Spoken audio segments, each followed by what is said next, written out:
అందరికీ స్వాతంత్ర దినోత్సవ శుభాకాంక్షలు. దేవునికి మహిమ కలుగును గాక. అందరికీ వందనాలు. Okay, praise lord. Hallelujah, hallelujah. ఎందుకంటే మీరు అందరూ అంత సీరియస్గా చూస్తే నాకు బాగల. హల్లెలూయా చెప్పండి గట్టిగా, హల్లెలూయా. అందుకోసమని మనం ప్రార్థన అంటే ముందుండాలి. ఆ కార్యాలు ఈ కార్యాలు అంటే కాదు ముందుండాల్సింది. ఆ కార్యాలు మనం బతికినంతకాలం ఉండేయే. ప్రార్థన మాత్రమే మనల్ని పరలోకానికి తీసుకొని వెళుతుంది. ఆమేన్. నీ నమ్మకమైన జీవితంలో బలమైన ఆయుధం ఏదైనా ఉంది అంటే అది ప్రార్థనే. ప్రార్థన చేయకుండా ప్రభువుకి ఇష్టంగా ఉండలేము. ప్రార్థన చేయకుండా దేవుని ఆత్మలో పాలు ఉండదు. ప్రార్థన చేయకుండా మనం క్షేమంగా బ్రతకాలని కోరుకున్నా దానికి అర్థం ఉండదు. ప్రార్థన చేయకుండా మనం ఏది సాధించాలన్నా, జయం పొందాలన్నా పొరపాటును కూడా మన వల్ల కాదు అది. అట్లాగనే మన దేశ క్షేమం కొరకు ప్రార్థన చేసే ఒక గొప్ప అవకాశాన్ని దేవుడిచ్చాడు. స్తోత్రం కలుగును గాక. ఒక చిన్న మాటను బైబిల్లో నుండి మీకు చూపిస్తా. చూడండి, కొరింథీయులకు రాసిన మొదటి పత్రిక 8వ అధ్యాయం 9వ వాక్యాన్ని ఒకసారి చదువుదాం. పరిశుద్ధుడైన పౌలు గారు సంఘానికి ఓ బలమైన మాట రాస్తున్నారు. 8వ అధ్యాయం 9వ మాట. అయినను, అందరు జాగ్రత్తగా చూడండి, బైబిళ్ళు కలిగిన వాళ్ళు తీసి చదవగలిగిన వాళ్ళు. అయినను మీకు కలిగి ఉన్న ఈ స్వాతంత్ర్యము వలన బలహీనులకు అభ్యంతరము కలుగకుండా, చప్పట్లు కొట్టండి గట్టిగా అందరూ ఇంకా గట్టిగా. దేవునికి మహిమ కలుగును గాక. చెబుదాం గట్టిగా, హల్లెలూయా. ప్రియమైన దేవుని బిడ్డలారా, సంఘములో ఉన్న మనకు దేవుడిచ్చిన స్వాతంత్రం ఏమిటంటే పరిశుద్ధాత్మను పొందటమే. ఆమేన్. ఆత్మ ఎక్కడుండునో అక్కడ ఏముంటుంది? అల్లరికి తావుండదు. ఏమండి? డ్యాన్సులు వేయటం. ఈ రోజున లోకం అంతా స్వతంత్రం అంటే ఏమనుకుంటున్నారంటే పెద్ద పెద్ద డీజే బాక్సులు పెట్టి దేశభక్తి కలిగిన వాళ్ళు వాటి ముందు ఎగురుతున్నారు. మాకు స్వతంత్రం వచ్చిందని. హల్లెలూయా.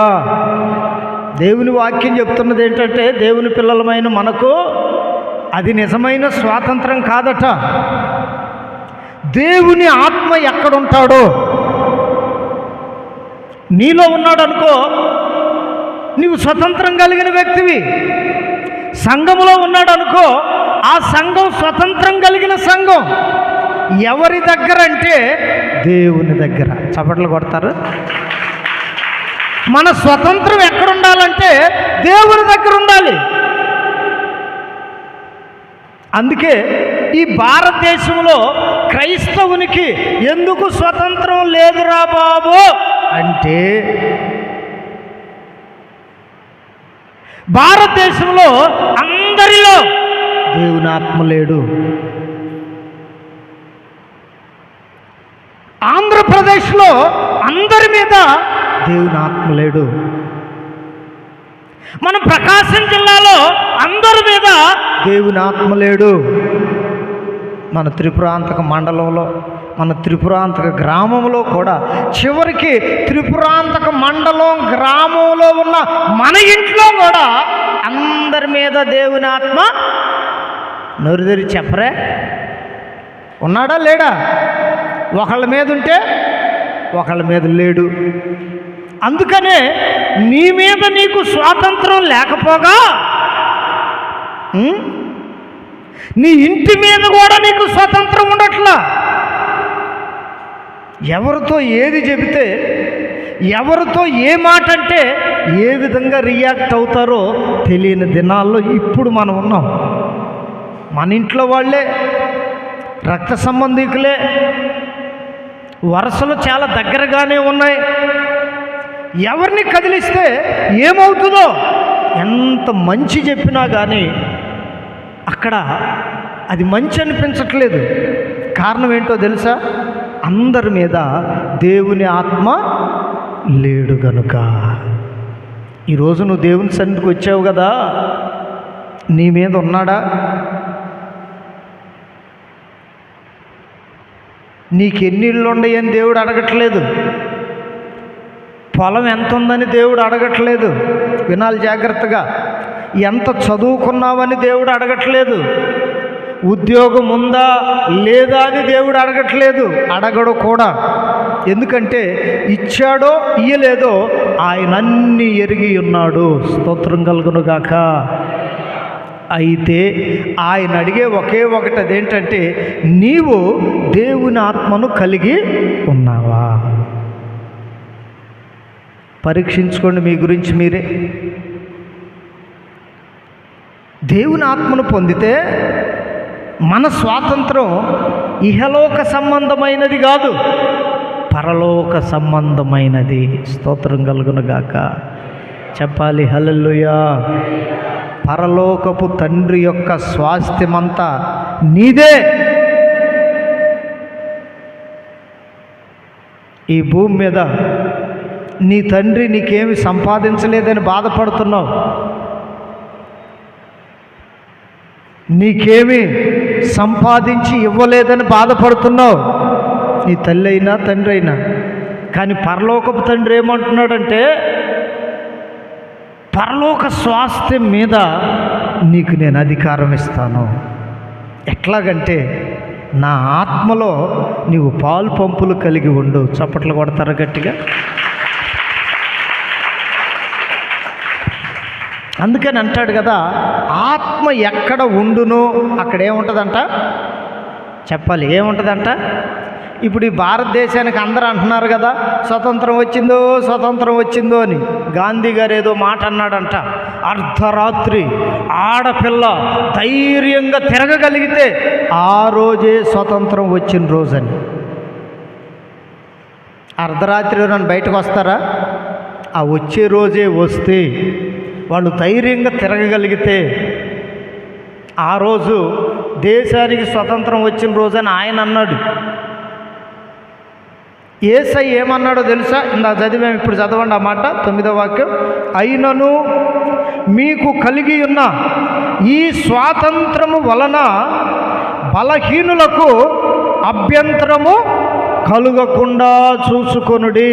ఇది చూడండి, మనమేం చూసుకోవాలంటే మనకు దేవుని యొద్ద స్వతంత్రం వచ్చినట్లు ఎట్లా దాని ఆనవాలు, దాని గుర్తులు ఏమిటంటే మనకంటే బలహీనులు ఉన్నారే.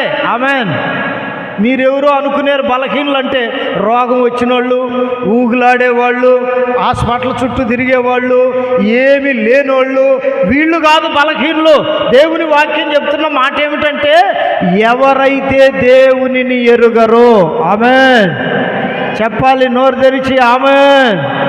దేవుడు ఎవరికి తెలియడో, తెలుసుకోవాలని ఎవరు తన మనసులో అనుకోరో, భూమి మీద ఉన్న వాటన్నిటిలో, జంతువుల్లో, పక్షుల్లో, భూమి మీద ఉన్న మనుషులందరిలో బలహీనులు ఎవరు అంటే అది గట్టివారే. దేవునిని ఎరగని వాడే బలహీనుడు. ఎందుకు మనం ప్రార్థన చేయాలి అంటే ఆ బలహీనులైన వారికి మనం అభ్యంతరంగా ఉండకూడదు. స్తోత్రం కలుగునుగాక. చెబుదాం గట్టిగా హల్లెలూయా.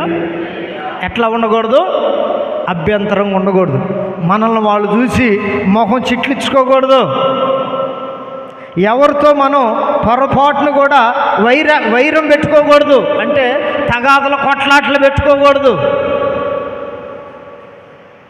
అద్భుతమైన విషయం చెప్పమంటారా మీకు అర్థమయ్యే భాషలో?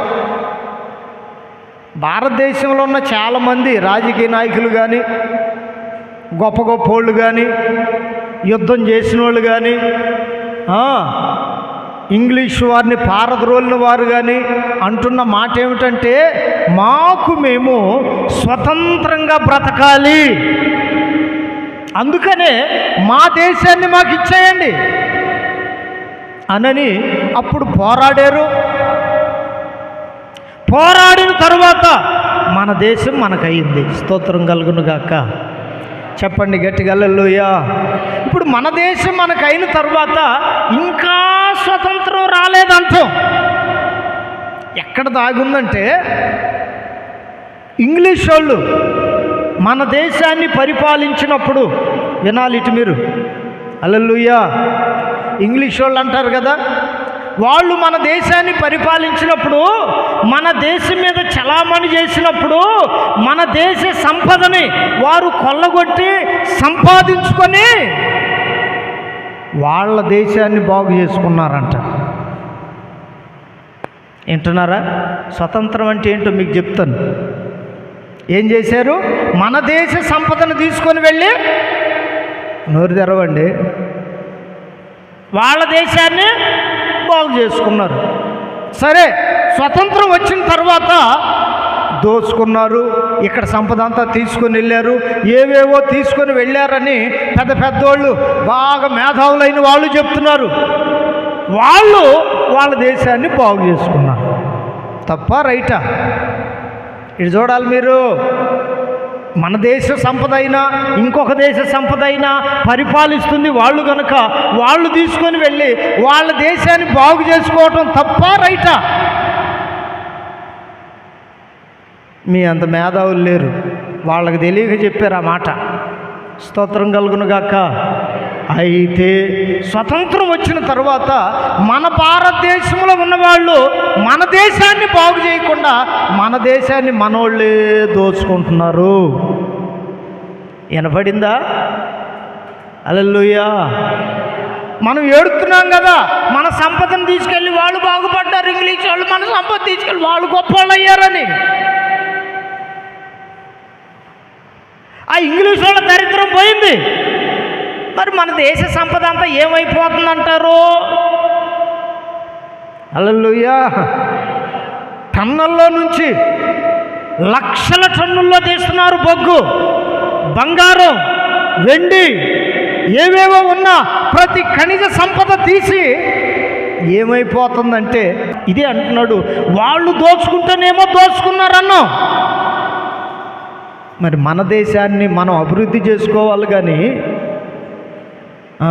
పేదవాళ్ళ క్షేమం కోరాలి కానీ, అన్ని రంగాల్లో అభివృద్ధి చెందాలని కోరుకోవాలి కానీ, మన దేశ సంపదని మనమే దోచుకుంటే మనం వాళ్ళకంటే అన్యాయస్తులం కాదా?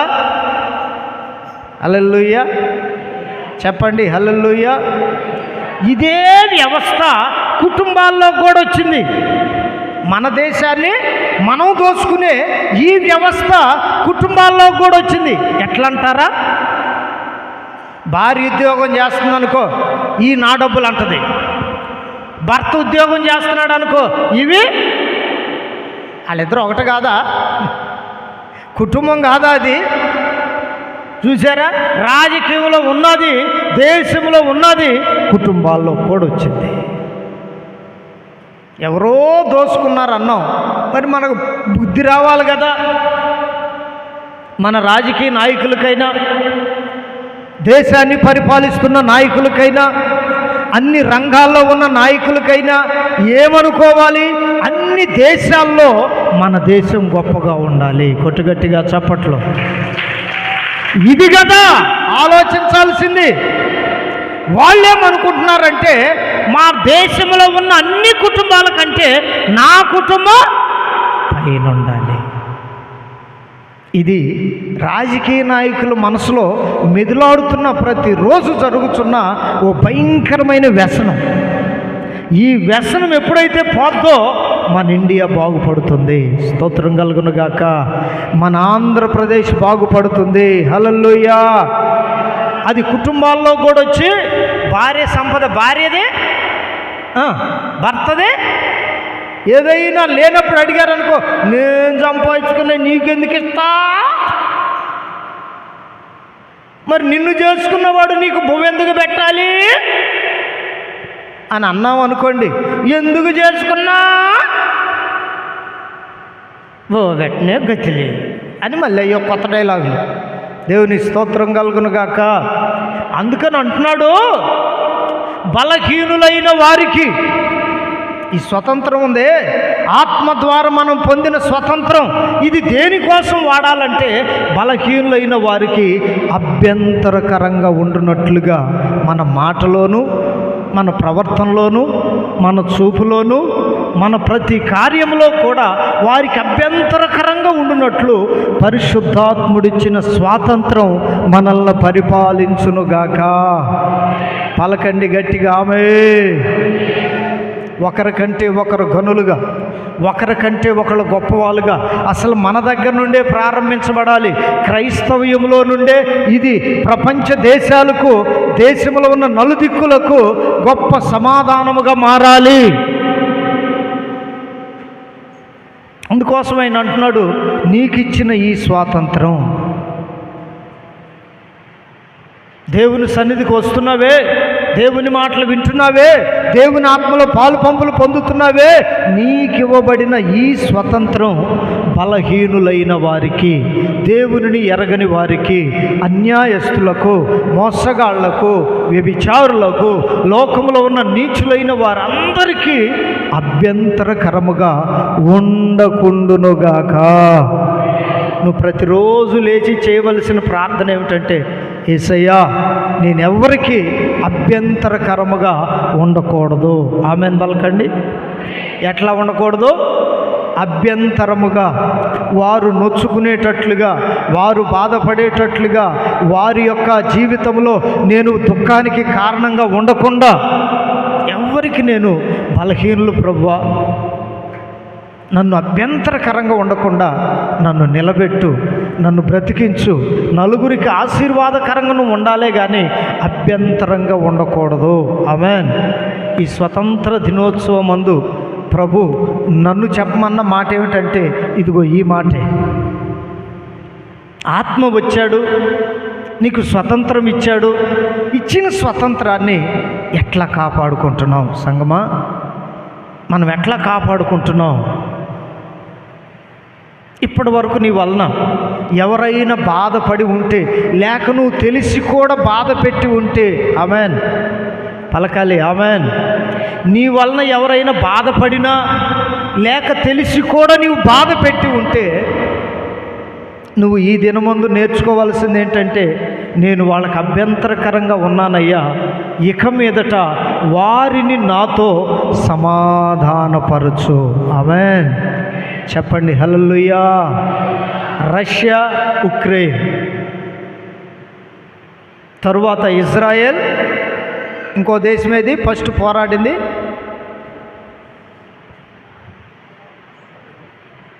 ఏంది, ఎవరు చెప్పట్లేదు? మొదటి ఇజ్రాయెల్ యుద్ధం చేసింది చూడండి, ఓ దేశం. ఇప్పుడయ్యా ఇరాను, ఇప్పుడు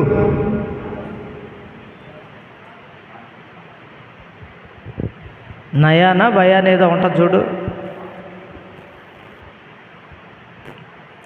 ఆ దేశం మీద చేసింది. రెండోది గాజా మీద చేసింది. ఇప్పుడు దాని మీదకి బయలుదేరింది. అందుకని ఈ దేశాల మధ్యలో ప్రభువు చెప్పాడు, నా రాకడకు ముందు యుద్ధాలు జరుగుతాయని. అవి ఆపమని కాదు. హల్లెలూయా. చెప్పండి హల్లెలూయా. అభ్యంతరకరముగా ఎంతమంది పేదోళ్ళు చచ్చిపోతున్నారు ఏమండి? వాళ్ళు బాగానే ఉంటున్నారు, చచ్చిపోతుందంతా వీళ్ళే. కనుక ప్రియమైనటువంటి వారులారా, ఈ యొక్క మధ్యాహ్నపు వేళ ప్రభువాత్మ ఎందుకో ఈ మాట చెప్పమని చెప్తున్నాడు. మనము అనుగ్రహించబడిన ఈ స్వాతంత్రం వలన మనము అభ్యంతరకరముగా ఉండకుండుముగాక. హల్లెలూయా. నీ తోటి సహోదరి, నీ తోటి సహోదరుడు నీ ప్రవర్తన చూసి, నీ మాట తీరు చూసి బాధపడకూడదు, బాధ పెట్టకూడదు. ఒకవేళ మనల్ని ఎవరైనా బాధ పెడితే వారిని నిశ్చయముగా క్షమించాలి. ఆమెన్. ప్రభు ఎదుట క్షమించినా చాలు. హల్లెలూయా. అందుకని ప్రియమైనటువంటి దేవుని బిడ్డలారా, ఓ నీతి మాట, దేవుని ఆత్మ చెప్పుచున్న నీతి మాట అదేమిటంటే, నీకు స్వతంత్రం ఇవ్వబడింది. స్తోత్రం కలుగును గాక. ఈ ప్రార్థన అయిపోయిన వెంటనే బాప్తిసాల కార్యక్రమం ఉంది. సిద్ధపడి వచ్చిన వాళ్ళకి నేను చెప్పే చిన్న హెచ్చరిక ఏమిటంటే, ఇప్పటి వరకు నీవు లోకంలో స్వతంత్రుడిగా బ్రతికావు. అమ్మా, నీవు లోకంలో స్వతంత్రుడిగా బ్రతికావు. ఏది కావాలంటే అది తిన్నావు, ఏ బూతు మాట్లాడాలంటే అది మాట్లాడావు, నీ కోపాన్ని చూపించావు, నీకున్నటువంటి ఉగ్రతను చూపించావు, నీకు తినాలనుకున్న తిన్నావు, చూడాలనుకున్న చూసావు, చేయాలనుకున్న చేసావు. ఇప్పటి వరకు నీవు లోకంలో స్వతంత్రుడిగా బ్రతికావు. హల్లెలూయా. అందరూ ఎట్లా బ్రతుకుతున్నాడో అట్లాగే నీవు కూడా బ్రతికావు. ఇక మీదట నుండి దేవుడు చెప్తున్న మాట ఏమిటంటే, ఇక మీదట నీవు లోకంలో స్వతంత్రుడవు కాదు. ఆమెన్ పలకండి. దేవునిలో స్వతంత్రులుగా మారబోతున్నారు. చప్పట్లు కొడుతూ గట్టిగా. కొందరు ఇప్పటికే మారారు. ఈ దినం బాప్తీసం పొందటం ద్వారా నీవు కూడా స్వతంత్రురాలుగా మారబోతున్నావు.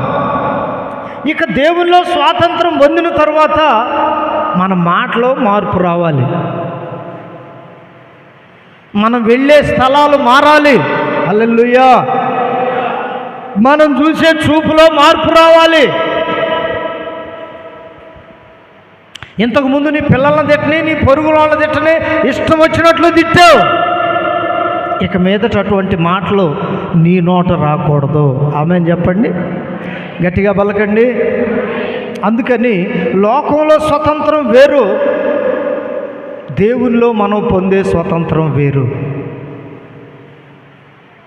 బలహీనులైన వారికి మనం అభ్యంతరకరముగా ఉండకపోవటమే పరిశుద్ధాత్ముడు నిన్ను బట్టి సంతోషించే కార్యము. హల్లెలూయా, హల్లెలూయా. బలహీనులను బలహీనపరిచావనుకో, చేతగాని వారిని చేతగాని వాడు అన్నావనుకో, నువ్వు వాళ్ళని బలహీనపరచడం వలన క్రీస్తులో ఉన్న స్వతంత్రం, ఆత్మదేవుడు నీకు ఇచ్చిన స్వతంత్రాన్ని చేజేతులారా నువ్వే పోగొట్టుకుంటున్నావు. అక్కడ వాడు బలహీనుడైనది నిజమే, అక్కడ ఆమె బలహీనురాలైంది నిజమే, కానీ అభ్యంతరకరంగా ఉండకూడదు. దేవునికి తెలుసు వాడు బలహీనుడని, ఆమె బలహీనురాలని. నిన్నెందుకంటే దేవుడు తన ఆత్మతో నింపింది, ఎందుకంటే నిన్ను ఈ విధమైన స్థితిలో ఉంచింది, వారిని బలపరచటానికి. హల్లెలూయా, హల్లెలూయా, హల్లెలూయా. ఇది గొప్ప భాగ్యకరమైన జీవితం. ఇదే క్రైస్తవునికి దేవుడిచ్చిన గొప్ప భాగ్యం. మరి నీ జీవితంలో నీవు క్రైస్తవుడిని, క్రైస్తవురాళ్ళని చెప్పుకుంటున్నావే, ఎంతవరకు న్యాయం చేస్తున్నావు? హల్లెలూయా. క్రొత్త నిబంధన కాలంలో క్రైస్తవులు అని ఎవరిని పిలిచారో తెలుసా?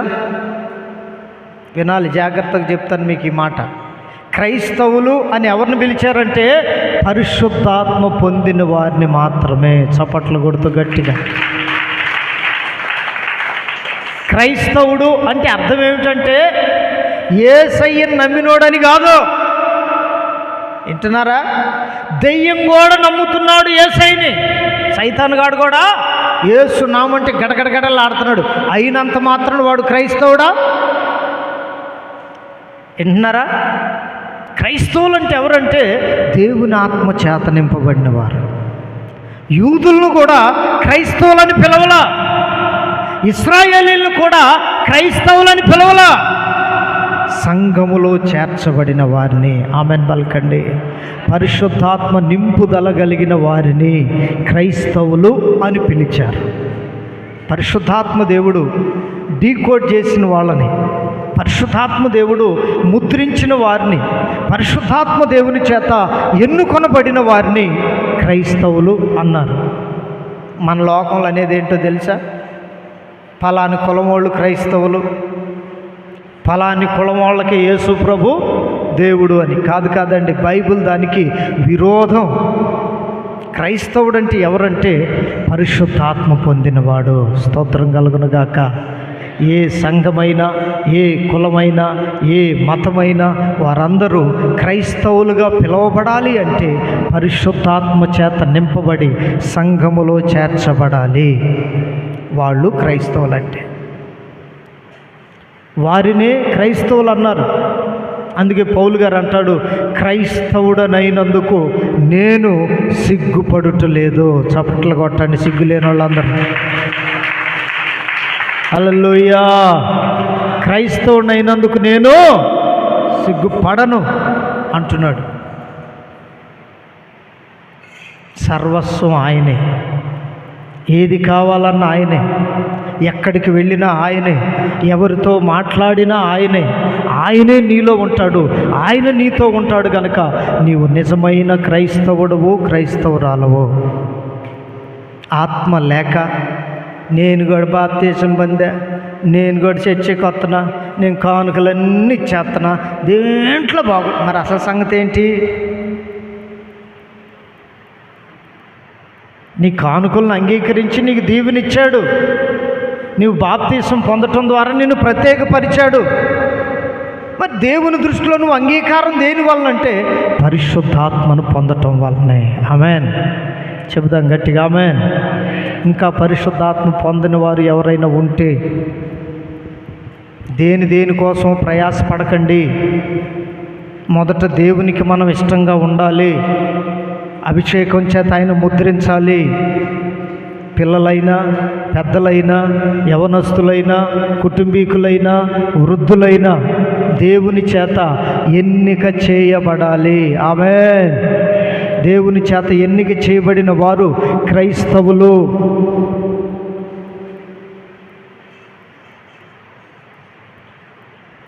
లోకం చెప్పినట్టుగా వాళ్ళు కాదు క్రైస్తవులు. అందుకనే మోడీ గారి చట్టంలో ఉందేంటంటే, క్రైస్తవుడైతే దేవుణ్ణి ఆరాధించేవాడు మీ అందరికీ గవర్నమెంట్ పథకాలు వర్తించవు అని. హల్లెలూయా, హల్లెలూయా. చాలామందికి ఇంకా దాంట్లోనే ఉండాలని. కనుక పరిశుద్ధాత్మ చేత నీవు నింపబడదువుగాక. దేవుని ఆత్మ నిన్ను తాకునుగాక. ఆయన ఆత్మ ద్వారా నీవు క్రైస్తవుడుగా, క్రైస్తవురాలుగా మార్చబడదువుగాక. క్రైస్తవుడు ఎవడంటే బలహీనుడైన వానికి ఏమండి అభ్యంతరకరంగా ఉండని వాడే.